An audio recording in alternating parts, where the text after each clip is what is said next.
আসসালামু আলাইকুম বন্ধুরা, আজকে আমরা কলা গাছ কাটতেছি একটা। এটা দিয়ে কি হবে, কলার ভিতর থেকে আইলকা যেটারে বলি আমরা, কাঞ্জাল বা আইলকা বাইর করা হবে। চলছে আইলকা বাইর করা। এটা দিয়ে আমাদের আজকে নিরামিষ রান্না করা হবে, কাঁঠাল।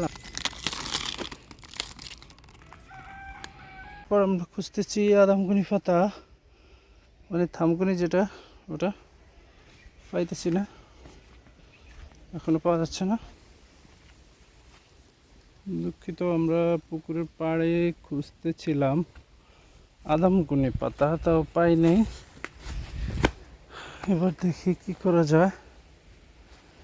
পাওয়া যায় এগুলি, আসলে এক এক সময় পাওয়া যায়, এক এক সময় পাওয়া যায় না। মানে দরকারের সময় আপনি কোনো কিছুই পাবেন না। এই যে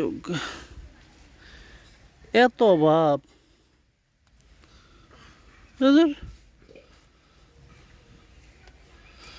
কি সুন্দর হরই নদী থাকার কথা।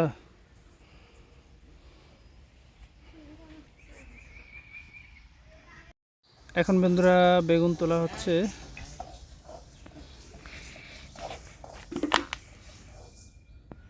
বাতি কোন যে বাতি আছে। আমরা গাছ থেকে বেগুন নিয়ে নিলাম, তারপরে কাঁঠালটাকে কাটা হলো। এই যে দেখুন, কাঁঠালটা কাটার পর আসলে অনেক ঝামেলার কাজ এগুলি, আসলে সব কিছু জোগাড় করা। এই যে শাক, কাঁঠাল, তারপরে এদিকে আলু, মিষ্টি কুমড়া, এদিকে শাক, এদিকে অলরেডি সব কিছু কমপ্লিট করার পর কাঁঠালটাকে বসানো হয়ে গেছে চুলার উপরে। বড় একটা পাতিলে রান্না চলছে, খাওয়া দাওয়া হবে সেই আরাম করে।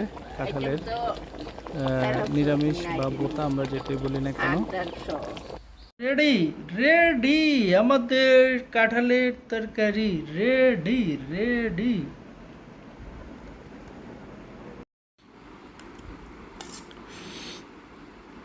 খুব সুন্দর।